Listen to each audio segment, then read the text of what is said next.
Welcome to the STARS program, seniors taking active roles in society. And now, here's your host, ANITA FINLEY. Okay, so Brian Mangines is here, my wonderful attorney who helps people with estate planning and who wrote this great book called Faith with Focus. So we're going to get you on Facebook in just a minute, but why don't you do something? I thought maybe you could kind of tell us about, let's just give us a typical client. I think that would help people understand what you do, because you've always said you're not an elder law attorney, you're an estate planner attorney. Is that what you call it? That's right. Okay, you go ahead and do it, and then I'm going to get you on Facebook. Sure. All right, I am an estate planning and probate attorney, and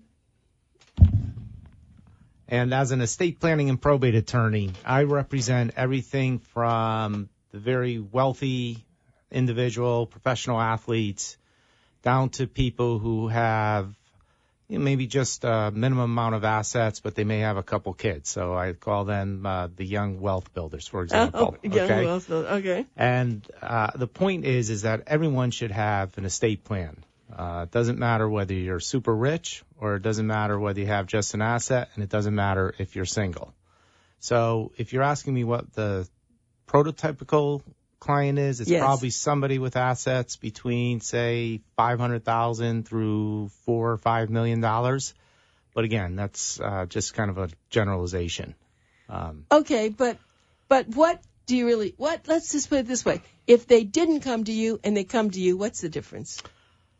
Well, when I go out public speaking, I often like to start talking about dead celebrities, okay? People who've done estate planning the right way, who are famous, and people who have done estate planning the wrong way, and then I can give you some specific examples of ordinary people of the differences. So we could begin, for example, with Prince, who did absolutely no estate planning. As we know, Prince is iconic in the music industry, one of the greats of all time. But the problem with Prince is he never did any estate planning whatsoever. So when he passed away as a single man, it wasn't determined, who was going to get what, because something like 26 people came out of the woodwork saying, hey, I'm Prince's kid. And I think they settled on about 5 or 6. So issue number one is who's going to get what. And then issue number two is who's going to be what's called in Florida, we call it the personal representative. In other states, it's called the executor. Who's going to be wrapping up the affairs of Prince? Well, wait, before you go on, I have a question about that, and I know I want to get you on here, but why would someone so intelligent with all the management around him not have taken care of it? It's such a great question, Anita. I can tell you that I see some people, they just don't want to deal with the issue. What's certain in life, death and taxes. I have to deal with both. But it's a very hard thing for some people to comprehend. And again, Prince was a relatively young man, and a lot of people, they just don't think it applies to them. And maybe he didn't care. I don't know. But the biggest tragedy, in a way, of what happened with Prince is he really wanted to give to the young and up-and-coming artists. And had he done some basic estate planning, he could have built a legacy that would have not made him only one of the greatest music legends of all time, but he could have helped other up-and-coming people maybe become the next Prince. So it really matters from that standpoint, and also from federal estate taxes. In his situation, he's going to have to pay a huge estate tax now. Well, what you have to know is you're now on Facebook, thank goodness. Okay. Oh, that gorgeous little face. Let's move your mic just a little bit away. Yeah, so I can see you. Right. Good. So keep going with Prince. So what then happens? Then they have to hire attorneys, don't they, to take care of all this? Yeah, the attorney bills in Prince's estate is going to be millions and millions of dollars. And again, that money could have gone to designated family members. It could have gone to supporting the arts. But instead, a lot of it's going to go to attorneys unnecessarily. And Prince didn't get to decide who, he wanted. His sister, who he's close to, or now there's going to be kids coming out saying that he was this kid, and so they're going to have rights. Because under state law, if you don't have a will, then the state, in his case Minnesota, but here in Florida, they'll tell you how you're going to distribute assets. But he had so much money would they still be fighting over this? I mean, wouldn't you think? Okay, I don't know how many kids or who the real people, but I don't know. Do you recall how much money they were talking about? Was I forget. It $10 million? Oh, no. A couple $100 million, I think. Oh, yeah. Okay. So even Right. $10 million for me, they could settle. You're saying $100 million. Couldn't each person just say, okay, I'll take 5, you take 5, and just do it, and then take the rest and put it in charity or do something? Why does the greed come in there? Sorry. It's incredible. I don't know. I mean, that's a whole nother question for another show. I can tell you what we see people fight over in our office is just, it's actually heartbreaking. All right. So your message is no matter how old you are, how young you are. That's right. Go to an estate planning attorney, and hopefully you're here in South Florida and you're going to go to Brian Mangines, Mangines, and I'm going to give you his phone number now. It's also on Facebook, and I put it there too, but it's 561-245-4709. Correct. And you will be very surprised with this wonderful attorney. He is so gentle and so friendly. I'm going to have him hold up his book too. Just hold it up in front of you. Right. I want everyone to see that, Faith with Focus. He was actually our book of the month a few months ago because the book is so filled. This is not a faith, it's not a religious book, but it has such great information in it, so well written, lots of great quotes. You'll want and exercises for people, I don't mean physical exercise, but mental exercises to be able to get his points across. Great job that you did with the book. Well, thank you, Anita. I really appreciate that. So do you give all your clients a book? Many of them. Depends on the situation. You go broke if you give them all. No, that's not the issue. Oh, not everybody is prepared for that. Just depends on the client. And if they could benefit from it, then I do. I think try and all give of it your to them. clients could benefit from Most it. do. Everybody could. Most do. I benefited from it. I mean, I think it's great. Thank you. Okay, so let's just, I don't want to get caught up, unless you want to talk about the book. We could talk about the book too, but all right, let's just talk about the book for 1 minute. When you wrote the book, you said you were thinking you're not an author typically, you're a lawyer.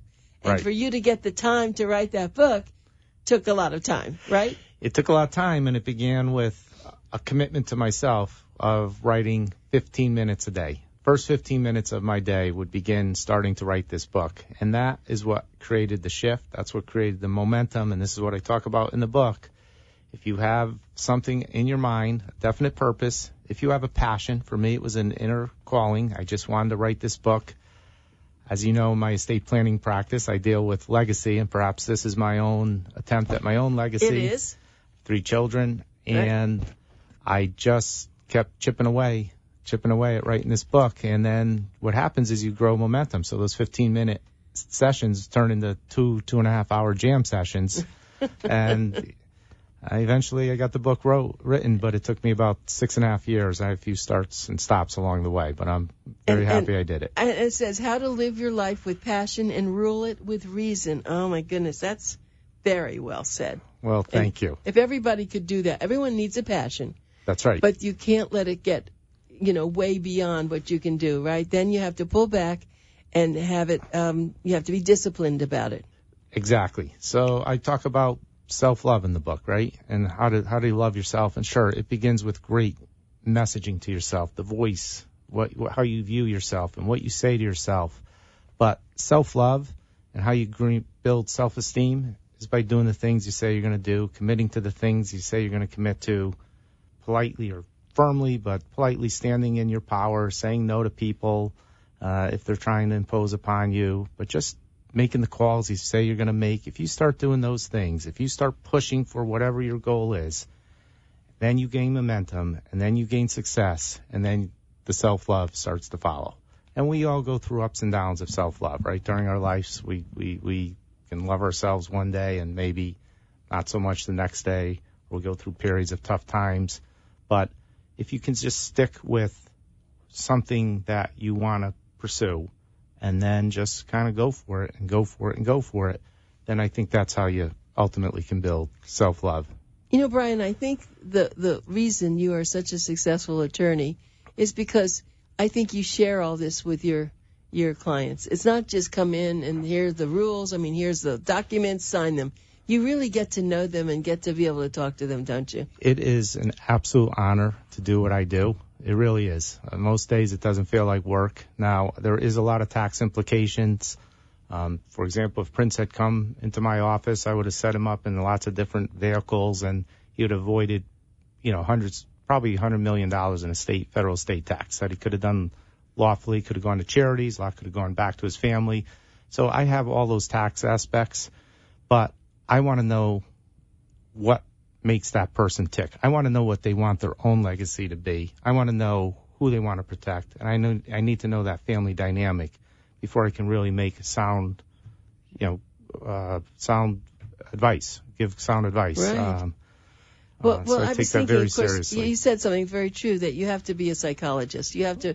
Sometimes people don't really tell you, and you have to get it out of them for some reason, don't you? That's absolutely right. That's absolutely right. And I deal with. I had somebody come in who has a terminal illness, and now they have to do their estate planning. So these are very difficult situations, and at that point, that's not just about tax. That's just about finances. That's about something a lot more. And things I talk about. What are they going to leave when people are going to that funeral? Right? What have they done? And I know I get to know these families sometimes on a much more intimate level than some of their closest friends or even other family members may do.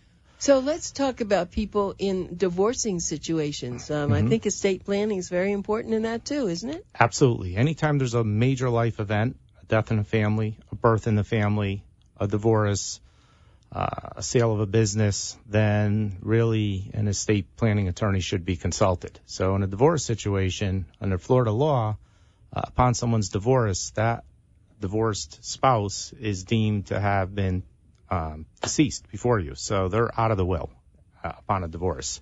So it's very important that you go ahead and update your estate plan or get an estate plan. And then, of course, if you get remarried, that's a whole another one. Oh, right. We deal with a lot of blended families down there. I was thinking about that because so many of the children, the adult children, hate for their parents to get remarried or going with some, so worried that someone's going to take all their money away. And, and in a way, I mean, I may have a bad attitude about this, but it is the person's money. All right. Let's say it's the dad's money and he finds someone he loves. It's not their money. And I say, and he has to do with what he wants. But on the other hand, maybe he's being foolish. And that's the other concern. So I think maybe you're in the middle here to try to explain these things to him, right? Oftentimes, and I don't think that's such a bad attitude at all. I mean, I at the end of the day, when my client comes into me, and this is what I make clear, listen, this is your money, and one of the greatest estate planning advice I could ever give is spend your money. I mean, I see so many people have done so well in life, and they're at a point where they can relax and enjoy it, and they don't. I mean, all those things have made them so successful, maybe to get all that money, but at some point, maybe they need to shift gears a little bit. But be that as it may, that is their money and how they want to leave it. And if they want to instill certain values in people, they can do that in the estate planning documents. But it's a tough one because I think what you touched upon earlier before, the greed, human nature, a lot of kids, especially if there's going to be a new spouse coming into the picture, they view that's my money. That's not her money. That's not his money. That's going to be my money, and you're letting this woman or man spend my inheritance. And it's a tough one. And I don't think that's right. I have a side to me that says it's not your stuff. I mean, if they decide to leave it, it's not yours. No one decided that. I agree. I mean, I personally agree. Yeah. But again, and I always tell my clients, so different people have different opinions, and who am I to impose my opinions? I can give sound legal advice. At the end of the day, it's their money. It's their documents. My job is you tell me exactly what your intentions are. My job is to get it on the paper so that no one will be able to overcome their intentions in court. And I've been in court enough. What you just said, because I have a friend who everything seemed like it was well done, and then the two adult children, both doctors as a matter of fact, came down and did a lot of things, and they brought in other lawyers. It was horrible. So what you're saying is you have to make sure that those documents that you do are airtight. Absolutely. And you have to have the right people on the right seat in the bus. For example. That's a good way to say it, the right people. Example. I had a case come into my office. It was a litigation case. I didn't do the estate planning documents myself, but the attorney set up a trust for the second spouse, long-term. They were married over 30 years. Everyone got along, blended family. Both had kids from the previous marriage. Dad dies. Dad has his wife, his new wife, stepmom, as the trustee over this one particular trust that they could share. So, and then when she was going to pass away, and this is very common, then the kids get what's ever left over for their benefit. Well, the stepkids didn't view it that way. Stepkids said, Mom's not spending it for her health, education, maintenance, or support because she went out and got a new husband. And next thing you know, you're in litigation. And now, do you do the litigation? I do some litigation. Do you hire I do people estate No, I've spent a lot of time in the courtroom over the years, so you will do the litigation. I do. I do less and less of it, but I do it if it's the right case. And so that case I actually, took on and we got it worked out. You did? Well, we got it favorably worked out for everyone, but it's just sad because I never would have. I would have just told the person, you're asking for trouble. So my saying in the office is everyone's hugging each other at the funeral. They're suing each other a month later in court in that situation. So you got to be very careful of how, not just who you leave it to, but how you leave that money. Right. Well, in my own family, I had my brother who went after things because he put in a new will that we didn't know about, and so we had to really work on that. And then his daughter was an elder law attorney, but I must have had a better one. And well, no, you know what the real truth at the end of that? I'm just sharing this. I took care of my mother for 10 years. I never got any money. That's not what you do. It's my mother. So when it really came down, push to shove, my attorney said, okay, you want to fight this? She's going to go back and charge for those 10 years, and then there'll be nothing. Right. And that's what made the difference. It's something so simple. So that's why I talk to you about this stuff, because the lawyer is the key, unfortunately, at the end, if there's a problem. Yeah, and I tell my clients, if you're going to do something unequal to the kids. So, for example, and this is just not trying to stereotype, but let's say the son is Mr. Successful down on Wall Street. He's making millions of dollars. He's doing great. And the daughter is a school teacher. She may be a single mom struggling to raise a couple kids. So mom and dad think, you know what, Johnny has enough money.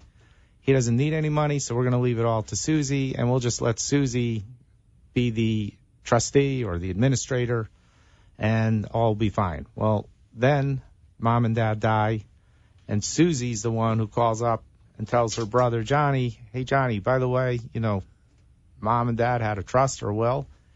They left me in charge, and they left all the money to me. So now Susie's in the position of telling her brother, being the messenger, and that causes friction. So I strongly, strongly encourage my clients that if you're going to do something unequal, even if it's for the best reasons in the world, you need to have that discussion with your children during your life. Because if they hear it from mom or dad, they're going to say, okay, or at least they're going to understand it.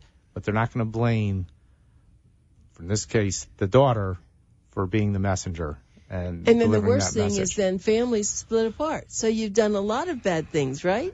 It's horrible to see that, and it happens all the time. I tell beneficiaries, listen, your parents worked so hard for all these years to bring you up, to keep you together, and you owe it to their legacy to try and work these things out.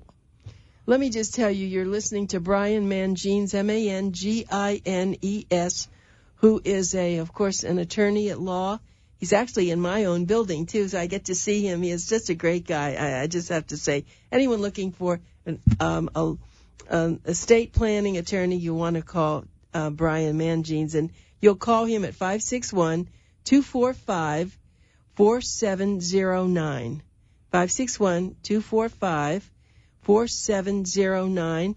And, of course, if you're interested, when you call him, ask him about his book, Faith with Focus, How to Live Your Life with Passion and Rule It with Reason. If you read this book, you're definitely going to want to go and use him as an attorney. Yes. But let's that's available on Amazon oh, and Kindle, good. by the way. Okay, Just available on Amazon. Go get it. When you went to law school and you were in this was your specialty now to get into estate planning. Is this what they told you? These are all the kinds of things that they share that can happen, or did you learn this just as a practicing attorney? Well, in law school, you take an estate planning course and probate course, and you learn kind of the mechanics of it. You don't usually get to this level. It's more theoretical. And, they teach you more about the analytical aspects of how to think through a case, so they don't really touch upon this human dynamic so much. But I actually went back and got my LL.M in estate planning and probate. Estate planning from the University of Miami. So I actually have a master's degree in estate planning. Because you knew you loved this. Yeah, as I mentioned, I've been in the courtroom. I evolved into this over the years. I've always done some. I always enjoyed it. And when you go to the program at Miami, they use a lot of adjunct professors, real life practicing attorneys who come in, and that's when they tell you, here's the situation, here's what happens in real life. So it was almost kind of like a trade school in a way, but it was just wonderful, and really it's a deep dive into the technical, the real tax code as well. So I almost see you as a detective in a way. They come in, they say, okay, well just do our estate plan. But then you have to think about certain kinds of questions when they're talking to you. Probably spend time just asking them questions and they talk. And then you're making notes. Yes. So I like to start with the family dynamic. I want to know who they are. And again, as I mentioned, I get to hear so many wonderful stories about people who've lived such great lives and had such adventures. And I mean, it's just an honor. I learned so much from so many of my clients. But I want to know about the kids.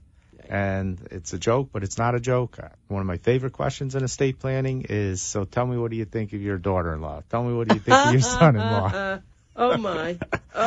That's a great question. And, of course, nobody else is in the room they're there with you alone, right? That's right. So, yeah, that's the other right. important. Oh, very important. That's very important. It's not uncommon for, let's say, if you're the caretaker, you bring mom to do the estate planning, and they can come in my room, but I will always make sure that whoever brings them goes out of that room, because I need to have that one-on-one time, and I got to know exactly, what they really want to do, not what the person bringing them to the meeting.